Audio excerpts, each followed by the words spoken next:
Picture this. In the early 2000s, Airbus officially launched the A380, a massive double-decker engineering marvel.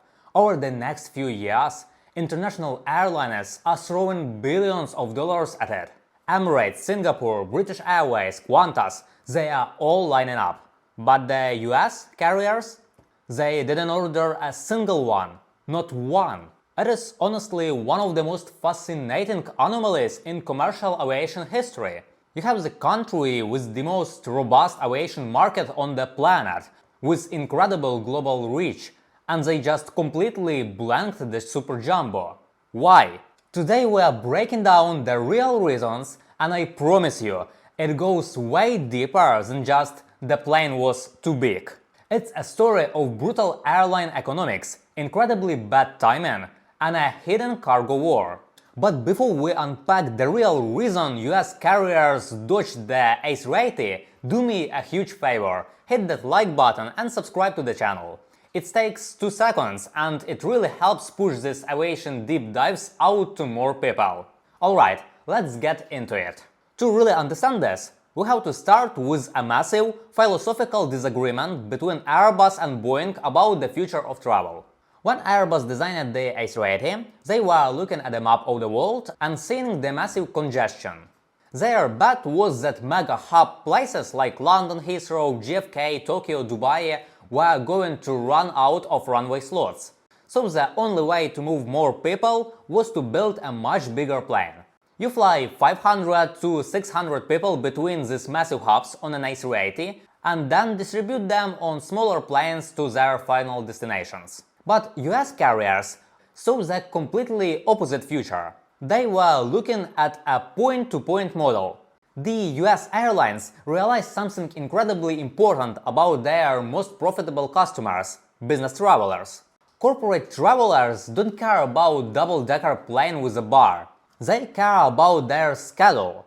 If you are flying from New York to London on business, you want the option to leave at 8 AM, noon, 4 PM, 8 PM or 10 PM.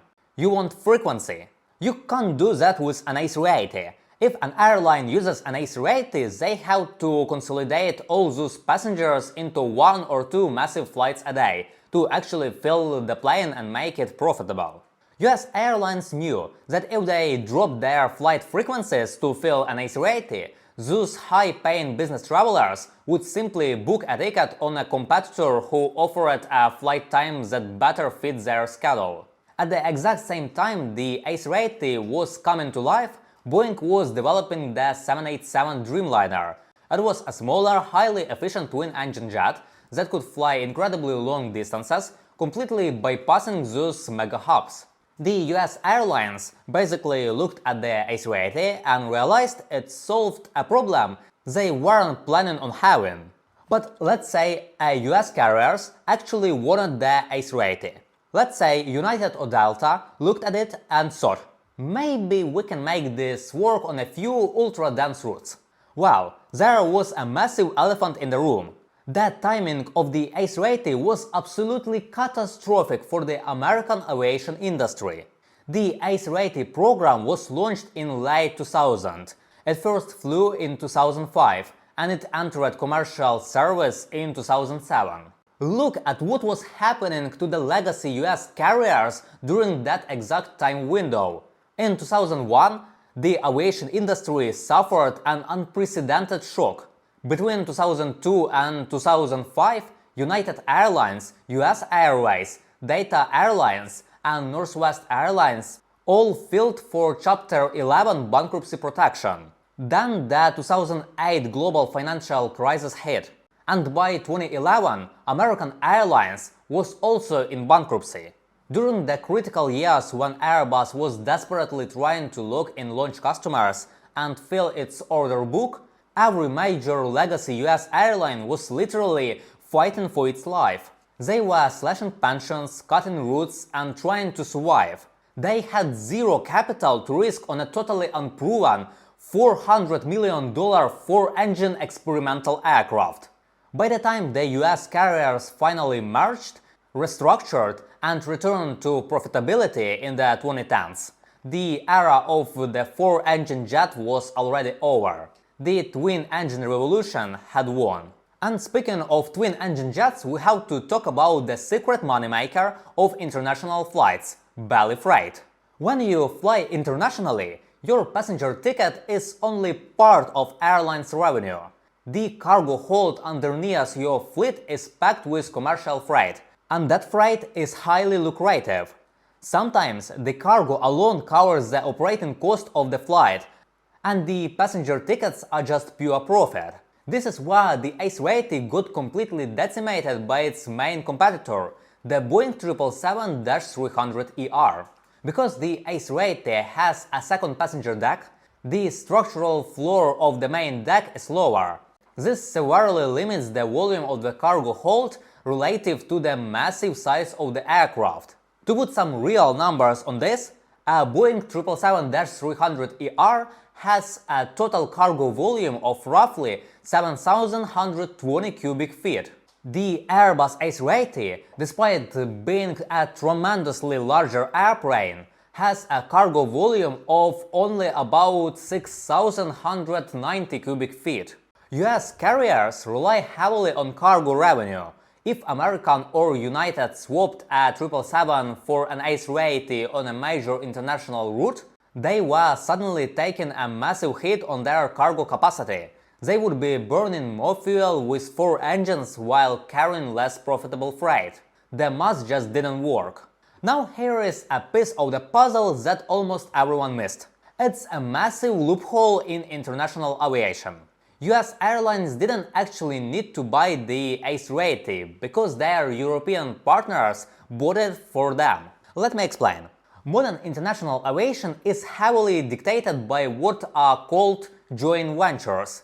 These are legally immune partnerships where airlines essentially act as a single company on specific international routes. American Airlines has a massive transatlantic joint venture with British Airways. Delta Airlines has one with Air France. Both British Airways and Air France bought and operated the A380. So if American Airlines customer wanted to fly from Miami to London on an A380, American would just sell them a code-share ticket on a British Airways A380. American Airlines still got a piece of the profit from that flight, but they completely avoided the risk. They didn't have to spend $500 million buying the plane. They didn't have to train dedicated pilots for it. They didn't have to maintain 4 massive Rolls-Royce engines. They got the A380 revenue with zero A380 liability. It was a financial cheat code. Because integrating an A380 into a US fleet would have been an infrastructure nightmare. The FAA classifies the A380 as a Design Group 6 aircraft. It has a wingspan of nearly 262 feet. It is incredibly heavy. To handle this plane, airports have to physically change. Taxiways have to be widened, so the massive outboard engines don't hang over the grass and stack up dirt and debris. Runways need reinforcing. You can't board 500 people through a single door. It takes way too long. And an airplane sitting at the gate isn't making money. You need specialized multi-level dual jet bridges to board the upper and lower decks at the same time. During the 2000s, US airlines were not about to go to airport authorities in places like Chicago, Newark or Dallas and say, "Hey, we need you to spend hundreds of millions of dollars upgrading the terminals just so we can fly this one specific type of airplane." It just wasn't going to happen. There's also the brutal reality of aircraft asset management. Airlines aren't just in the business of flying planes. They are in the business of buying and selling them. When a US legacy carrier buys a jet, they already have a spreadsheet projecting what they can sell it for in 15 or 20 years on the secondary market. If you buy a 777 or a 787, you know that in 15 years there will be dozens of cargo companies, charter operators or smaller foreign airlines begging to buy it from you. But who do you sell a used A380 to? Because it requires such specific routes and massive airport infrastructure, The secondary market for the A380 was basically non-existent.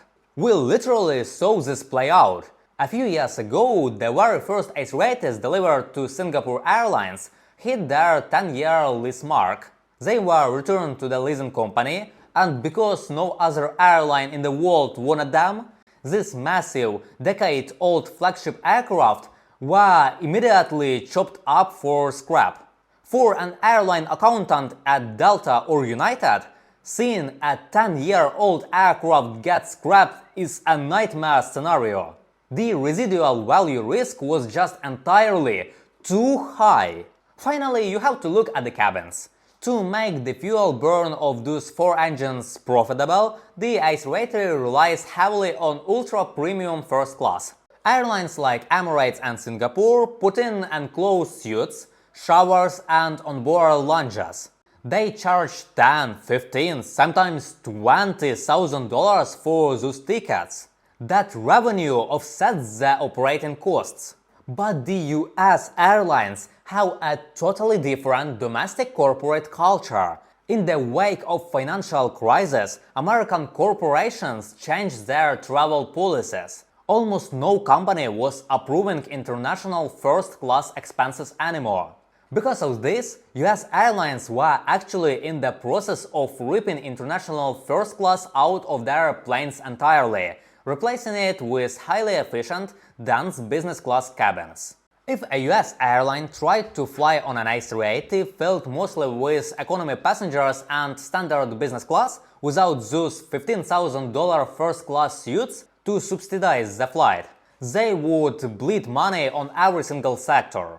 When you put all these pieces together, the demand for high-frequency scheduling, the bankruptcies on early 2000s, the lack of belly cargo space, the joint venture loopholes, the infrastructure costs, and the non-existent secondary market, it becomes completely obvious why US carriers never touched the A380. It wasn't a mistake or an oversight, it was a highly calculated financial rejection. The US market was playing a completely different game than the one Airbus designed the A380 for. Aviation is a brutal business, and sometimes the most incredible engineering achievements simply don't survive the spreadsheet. If you found this discussion interesting and you made this far into the video, you definitely need to be subscribed. Drop a like on the video and let me know down in the comments what you think. Did Airbus make a massive miscalculation with the A380, or was it just the right plane at the absolute worst time? Let's talk about it down below. Thanks for watching, and I'll see you in the next one.